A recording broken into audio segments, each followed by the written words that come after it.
All right, so here we are, chapter 6, our second body system of the term, and we are going to discuss bones and the skeletal tissue. So when we think about bones as a body system, bones also include cartilage. So it's really a chapter on cartilage and bone. We're going to talk about cartilage, where it is, the different types, what its function is, how it grows and develops. Then we're going to talk about bone. Where it is, the different types, which you might not even realize there are different types of bone, what its function is, and how it grows. So the chapter begins with the video, the Why This Matters video, and it talks a little bit about osteoporosis and bone remodeling. Again, a great video to check in on. If you can't see it here due to the Panopto, it's already a video showing a video. Then go to your mastering and go under your study area to chapter 6 and watch the Why This Matters video. So when we discuss the bone and the skeletal tissues, this is an image of a skeleton, and you can also see on the right hand side an image of the lungs. And what you'll see are a bunch of structures that are color coded. So you see a little color coding at the bottom right, bones of the skeleton, and then cartilages. And what you'll notice are the brown bones, the skull, the rib cage, and the vertebral column. That's going to be what's called your axial skeleton. That's your axial bony skeleton. Everything else that's sort of a lighter beige color, the arms, the legs, the hips, arms, hands, and feet, that's going to be what's called your appendicular skeleton. And then you can also notice 3 different types of cartilage. Now, what you can see more clearly is the blue. You'll see some at the end of the nose, the elbows, the shoulder, the hips. Right here, these are called the costal cartilages, in between the bones of the hands and feet. On the right-hand side, you'll see it as part of your larynx, trachea, bronchi. That's hyaline cartilage. Elastic cartilage in the green is really only 2 spots. We can see that. You can see it on your external ear. And we talked about the different cartilages in chapter 4, right? This is going to be elastic cartilage, hyaline cartilage, and then the epiglottis for elastic cartilage. The third type is fibrocartilage. And when you look at this picture, you might think to yourself, I don't see a lot of red. But if you look closely, in between the knee joint and in between every one of the vertebrae, and where the 2 hips come together at the pubic symphysis is a little band of red. And that red is that compressive fibrocartilage. And again, we talked about that in chapter 4, the structure and the function of the different cartilages. All right, so this is where we're going to start with the bones and cartilages of the human skeleton. And we're going to start with cartilage. Now, cartilage, the human skeleton initially consists of cartilage when you are developing, when humans develop from fetal tissue all the way up to the baby, the born infant. All right, we start out as cartilage, and then some of that cartilage get replaced by bone as we develop. Again, the 3 different types and structures and locations: hyaline cartilage, support, flexible, resilient. Elastic cartilage, a little bit more flexible, right? Elastic fibers.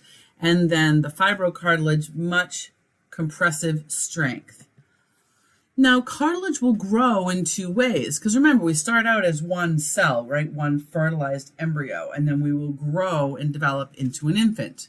Now, from the one cell stage through the millions and billions and trillions of cells that is the newborn baby, there is a sequence of growth.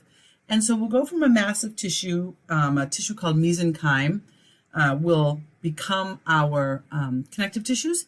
And so when cartilage is growing, it grows appositionally and interstitially. So you'll notice appositional growth means that the chondrocytes are going to secrete matrix on the surface, on the outside. Interstitial growth means chondrocytes divide and secrete matrix from the inside. So appositional outside, interstitial inside. And we'll come back to that a little bit.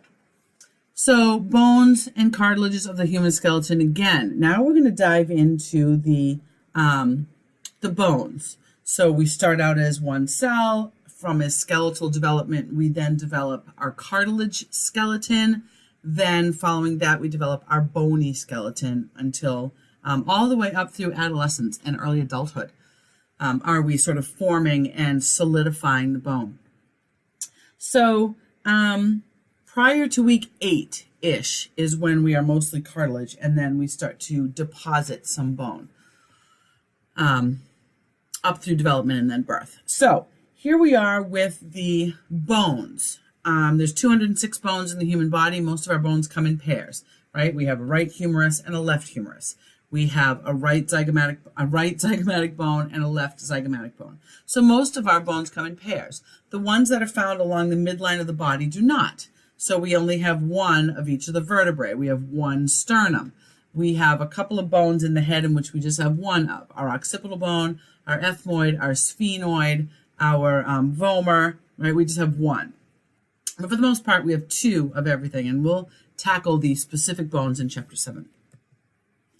So when we talk about the bones as an organ system, what do they do for us? What are the functions of bone?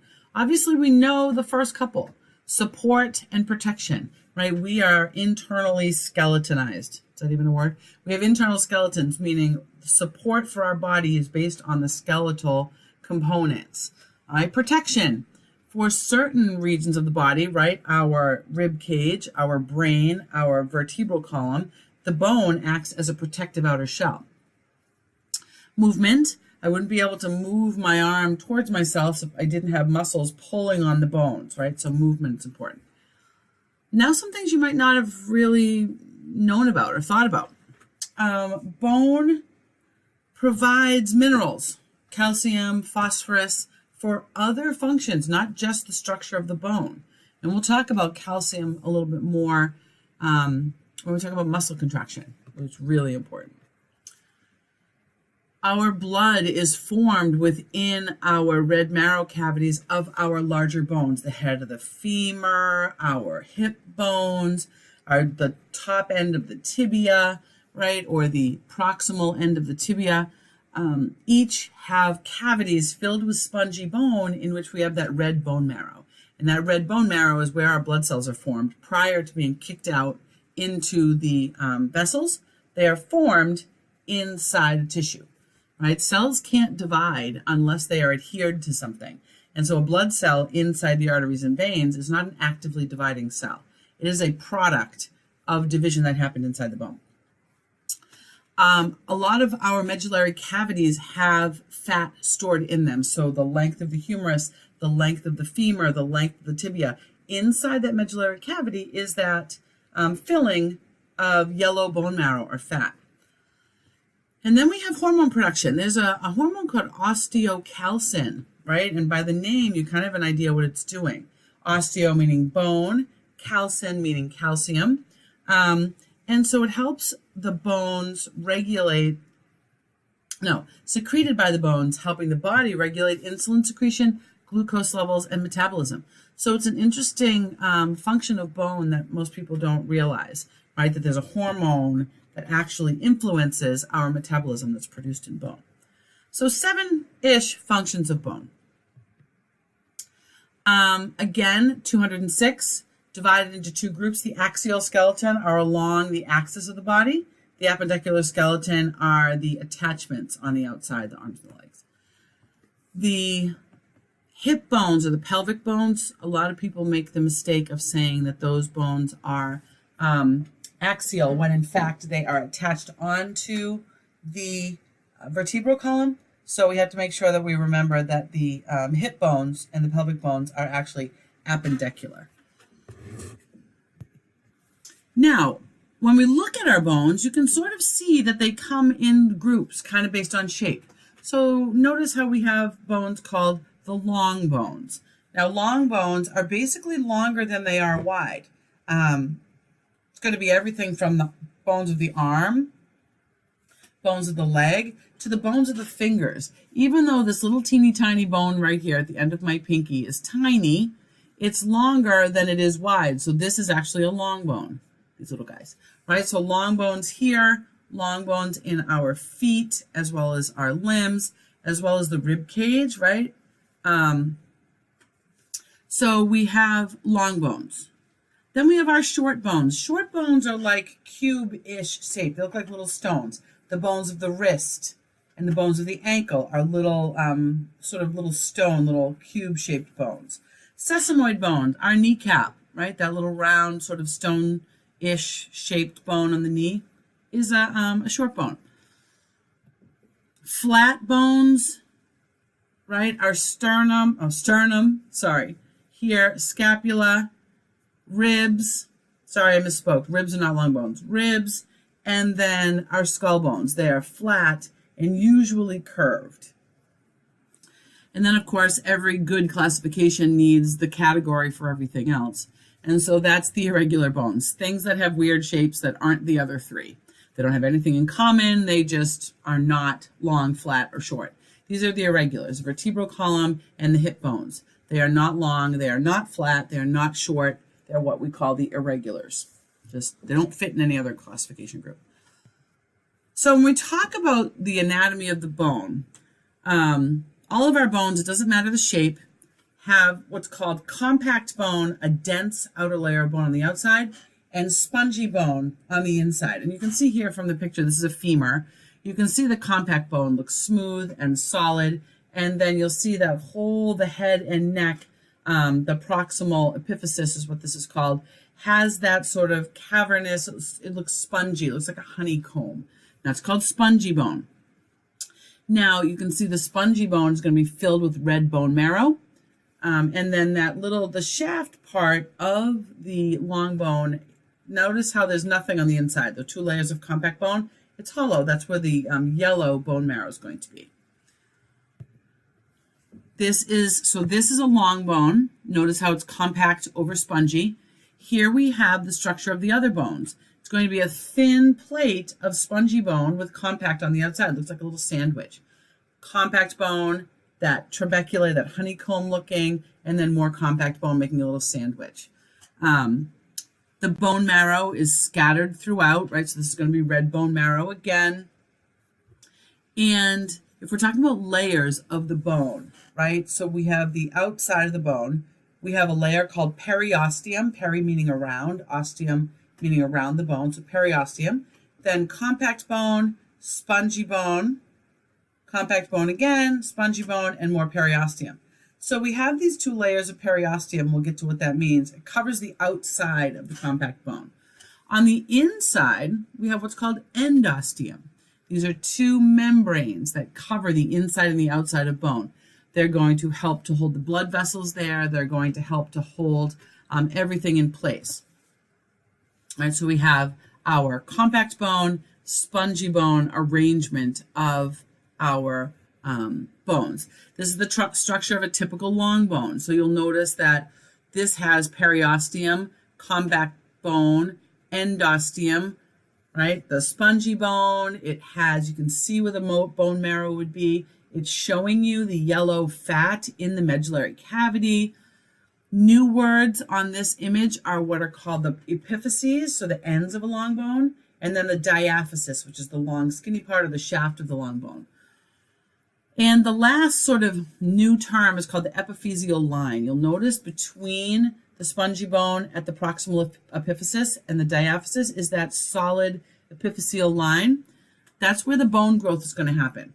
It is either, if it's a plate, then that is actively growing. If it's a line, that means it has ossified. And we'll talk about bone growth and remodeling a little bit later, but remember that word, epiphyseal line or epiphyseal plate.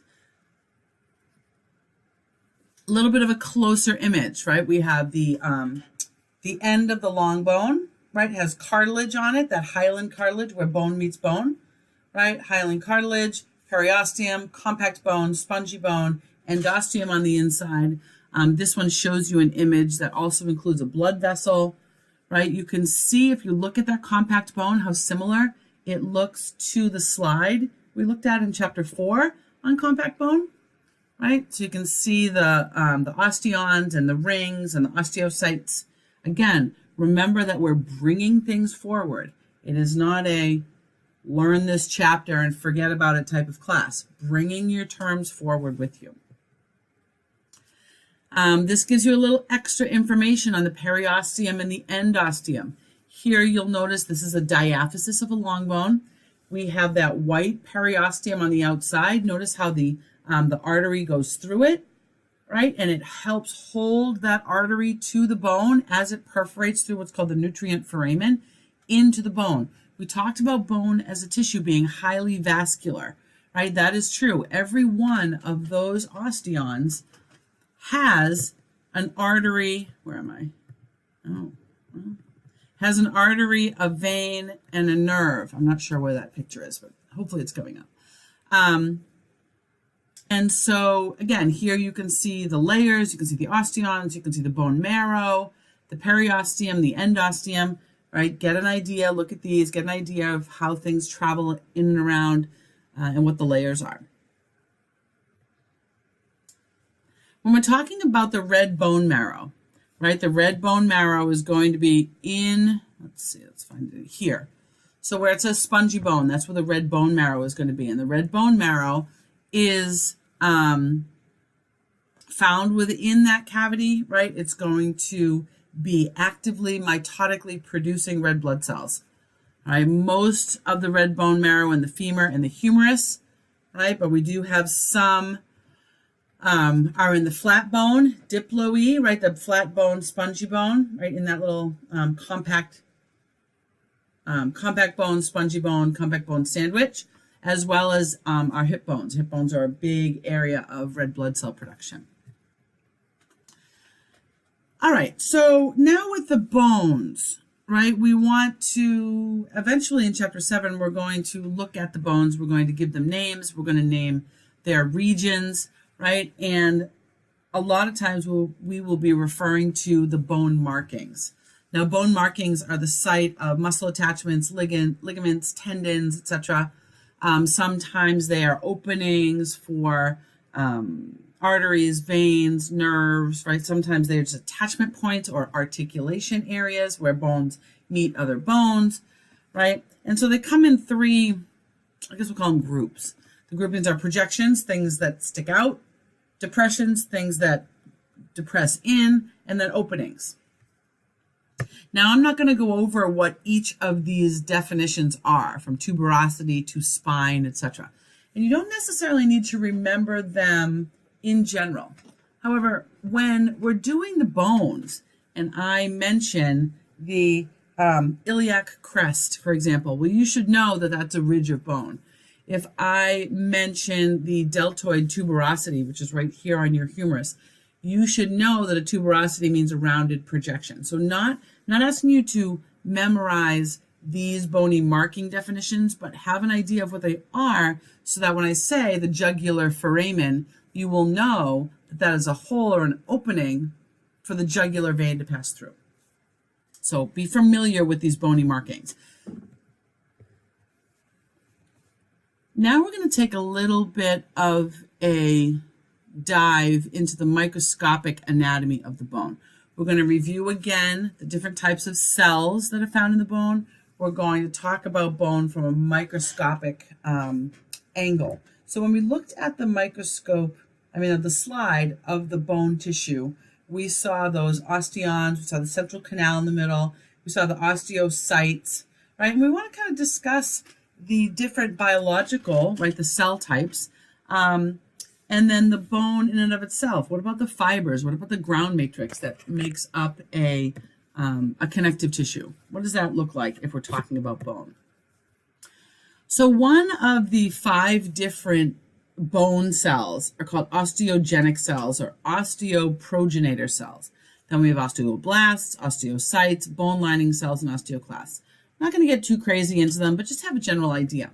These osteoprogenitor cells are the actively mitotic cells that are going to be in the periosteum and in the endosteum. And what they're going to do is they can differentiate into an osteoblast.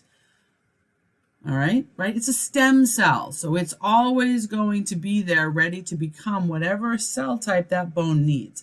So what's an osteoblast? An osteoblast is a bone-forming cell. It's going to make that osteoid. That osteoid is the bone matrix, that liquid that then it has the calcium binding proteins in it, the collagen, that's the osteoid. That calcium binding protein will grab calcium and then mineralize that osteoid. So osteoblasts help to create that bony matrix. Osteocytes, once the bone grows and has sort of stopped growing and is just being stable, the osteoblasts will be sort of replaced by osteocytes. Osteocytes live in those lacuna in the osteon and monitor, maintain the bone matrix over time. Osteoclasts have the opposite effect of osteoblasts. Osteoclasts will actually resorb bone. And you might think, why would I need to do that? Why would I want a cell that's going to break down my bones? So a couple of reasons. One, we mentioned that the body needs calcium sometimes for other things that is not necessarily just the strength of bone. If you need some calcium for muscle contraction, then the osteoclasts are going to resorb your bone to release that calcium for your body to use. Also, once we are older and our bones are solidified and we're not growing anymore, we may still bone remodel. And we might need to change the shape of the bone here and there. Do you gain weight, lose weight? Are you working out? Are you stressing those bones? We may need to change the shape of the bone to accommodate that function. So maybe we need to add a little more on this side and take a little more away on this side. So osteoclasts would do that. So these osteoblasts and osteoclasts, the blasts lay bone matrix down, the clasts remove bone matrix, constantly work to shape and remodel the bones, and we'll go over that in a little bit. And then the osteocytes will just sit there and sort of maintain. This is an osteoclast. You can see it living there in its little lacuna inside its bony matrix. All right, and you will see, the osteocyte inside the lacuna. Here you'll see the osteoclast with this ruffle border, right? And the ruffle border is going to increase the surface area so that this is all enzyme laden and it can degrade the bone, right? If it was just this flat surface, that's not as efficient as this, right? More surface area. So you can see here the ruffled border of all those looks like little cilia, right? Trying to degrade that bone matrix to get the body the calcium that it needs. All right, so here we are looking at one of those osteons. So when we looked at the bone slide, we saw sort of the rings on a tree. That's what we're looking at here. Usually there are 3 or 4 layers. All right, they won't get to be this big. They only get to be 3 or 4 layers. That is because each osteon, if you'll notice, sticking out from the top of that osteon is an artery, a vein, and a nerve. And remember, each of those lamella have the osteocytes in them. So those osteocytes need to be connected to the artery, vein, and nerve, right? And that's done by what are called either the central canal, which goes up through the osteon, the perforating canals, then the arteries and veins can extend through the depth of the bone, and then canaliculi, in which the lacuna connect to each other. Because remember, oxygen is going to come in through the artery. That oxygen has to get from the artery through the lamella to the osteocyte that's sitting way out here. So the oxygen goes into the first layer of cells, connected by the canaliculi to the next layer, connected by the canaliculi to the next layer. And so these osteocytes way out here need to be fed by that same artery and vein. That's why they don't get very large, right? And that's why they are all interconnected. All right, so you can see that here. You can see that there are 1, 2, 3, 4, 5, 6-ish, 7, 8 if you count the half ones, osteons that you can see in this picture. You can see that each one has a blue, a red, and a yellow, an artery, a vein, and a nerve. And all of those golden rings, if you look at the bottom left, right, it's 1, 2, 3, 4 lamella. Each of those is a cell. And notice how those cells are connected. So you have the artery, the vein, and the nerve. And you can see how the nutrients would go through those canaliculi, those little connections, all the way out to the external osteocytes. We have to connect all these cells together. Bone is a living tissue. So if we have to fuel the cells, take away the waste products from the cells, and that only happens if they're all connected to each other, which is why the osteons won't get more than 3 or 4 layers thick, because once we get way out here, we cannot fuel those cells. All right, so you can see the cartoon version and then the slide version on the right-hand side. Pretty cool stuff. Now, spongy bone is a little different because spongy bone doesn't have the layers. Spongy bone has its osteocytes actually in those, inside all that trabeculae. There are osteocytes in and around there, but that's not very far away from the blood, right? From the capillaries in the endosteum.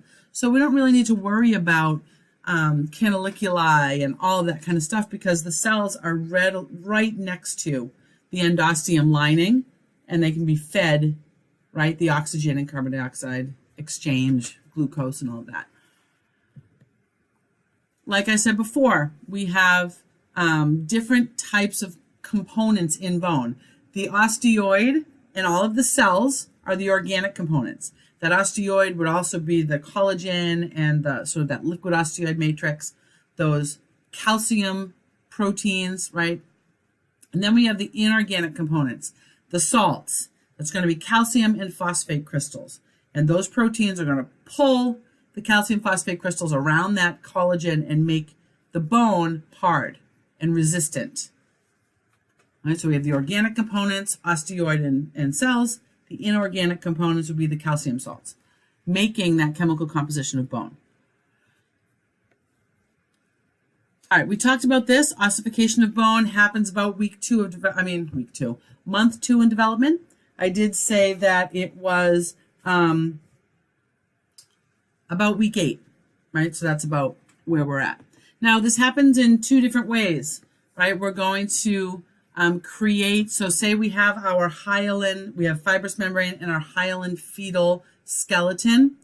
We're going to replace that tissue, the fibrous membranes and the hyaline cartilage, slowly over time with bone. There are 2 ways this happens, 2 different types of ossification methods. When we talked about cartilage growth, we talked about appositional cartilage, right, from the outside, and interstitial cartilage growth from the inside. This is kind of similar to that. We have endochondral ossification and intramembranous ossification. So when we think about both of those words, one, endochondral, within cartilage, intramembranous, between the membranes or within the membranes. So we're going to replace hyaline cartilage with an endochondral ossification.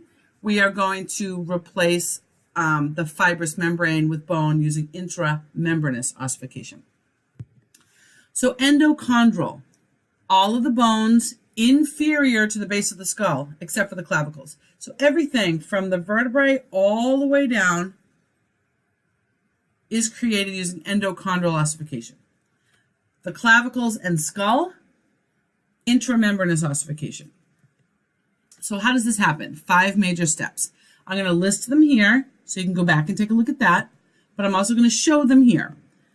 So you'll notice this is a little teeny tiny bone, week 9. You'll notice it has that sort of bone shape. Blue always depicts hyaline cartilage in this textbook. So it's a hyaline cartilage bone. You'll notice that we get the bony collar forming on the outside. So first we have the bone. It starts forming the 2 sides of the diaphysis. You'll notice it starts to, we have what's called an ossification center in the middle. It starts to make bone in the middle. When we get to step 3, we have a blood vessel entering that bone tissue because bone tissue is viable vascular tissue. So we lay down some bone, we start to cavitate from the inside, we interject that nutrient artery, and now that we have a nutrient artery, we can begin to expand the ossification down the length of the diaphysis. Notice how, if you're following the timeline at the top, at birth, most of the bones are going to be bony in the middle and cartilage still on the ends at birth. Very soft, right? Babies are very floppy, right? They don't have a lot of bone. So at birth, we have the diaphysis, and you'll notice the 2 epiphyses are starting to cavitate in the middle, where we did the bony collar on the outside, cavitate, so we did the compact bone first, and then we cavitate the ends to do the spongy bone. Childhood to adolescence, we go from cartilage on the ends to fully calcified once we become adults. So the bony collar forms first. Cartilage calcifies in the center. The periosteal bud, or the blood vessel, invades the internal cavity. We have the elongation of the diaphysis with bone. The epiphyses begin to cavitate, and then we end up with a fully calcified bone matrix between childhood all the way up to adulthood. Endochondral, we took a cartilage matrix and created bone. All right, the other part, intramembranous, all of the bones and the clavicle, head bones, clavicle. Kind of a different sort of thing. Notice it's not blue, right? Because this is fibrous connective tissue membrane. Also notice that we are creating an ossification center in step 1 in the middle of the fibrous membrane. So it's a fibrous membrane of the frontal bone, right? The fibrous membrane that is our skull bones. The first thing that happens is we have mesenchymal cells are going to differentiate into osteoblasts. The osteoblasts are going to secrete and calcify this osteoid, all right? And then when we get to step 3, we are creating the spongy bone first. Remember, this is a skull bone. So the skull bone is going to have that compact bone with spongy bone sandwich. So in the membrane, this is what we're doing. We're starting in the middle.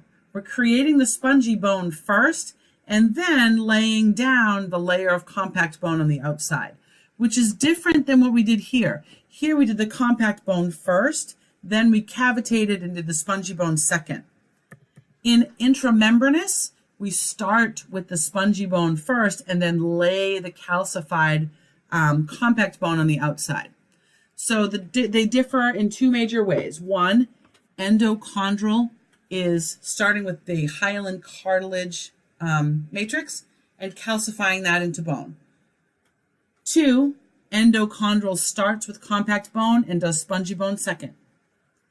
Intramembranous ossification starts within a membrane, not cartilage.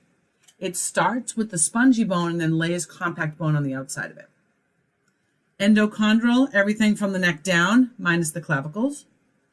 Intramembranous, everything from the neck up, including the clavicles.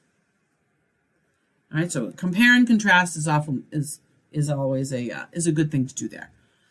So postnatally, once we are born, the long bones grow, bones increase in thickness, and we stop growing sometime during adolescence. Some of our facial bones continue to grow through life, so like our jawbone and things like that. When we talk about bone growth, it always happens at what's called the epiphyseal plate. And bone growth occurs as a result of the epiphyseal plate is cartilage converting into bone.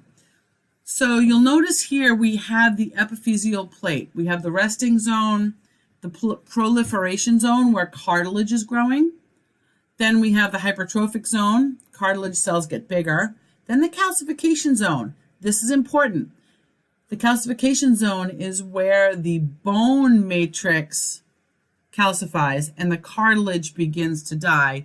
And then we have the ossification zone where bone is formed. So we start with the resting zone. Cartilage is growing. Cartilage gets bigger. These begin to calcify. Cartilage breaks down and bone is created. As these bones grow longer, because obviously this bone wasn't this long when I was born. It was probably this long. And so over time it has grown.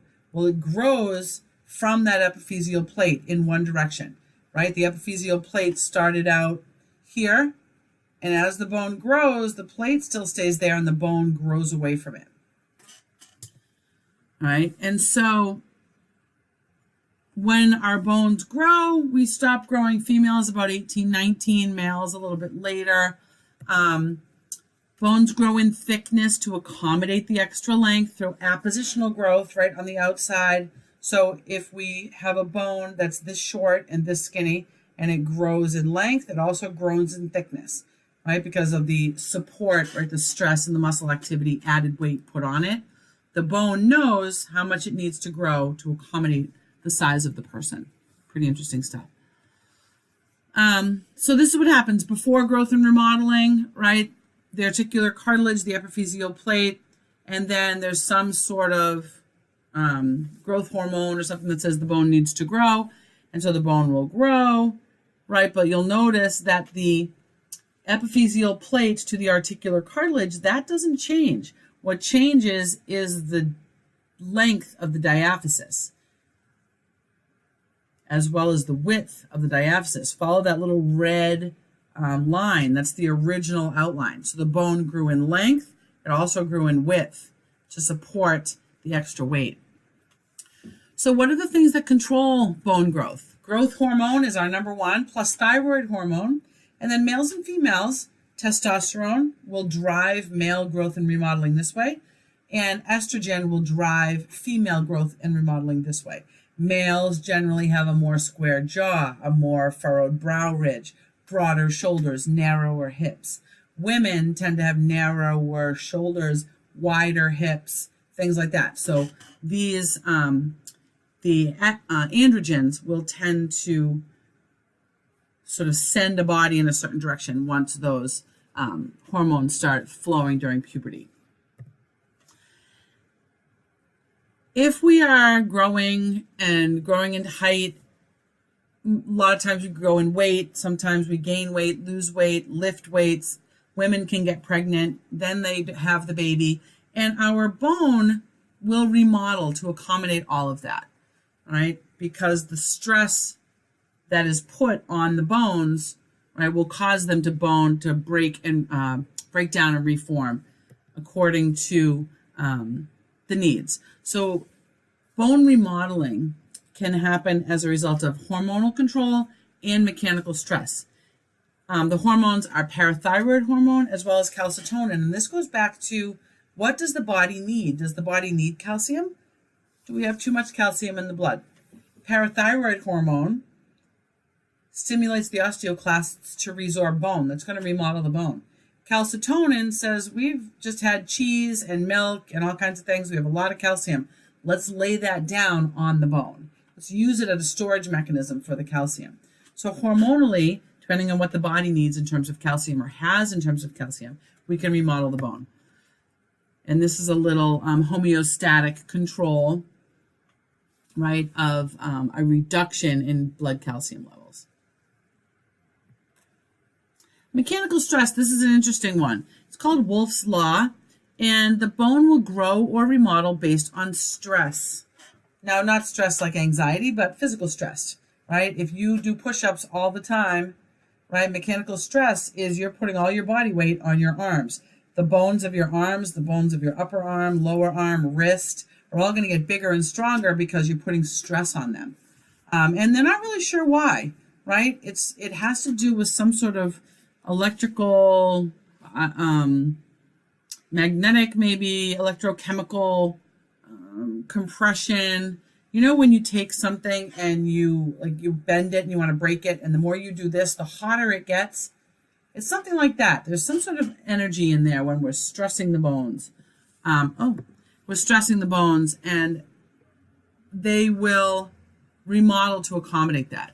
The image on the right-hand side shows compression on one side. That's the femur, right? So the weight bears down on the femur, and compression on the medial side, and then tension on the lateral side.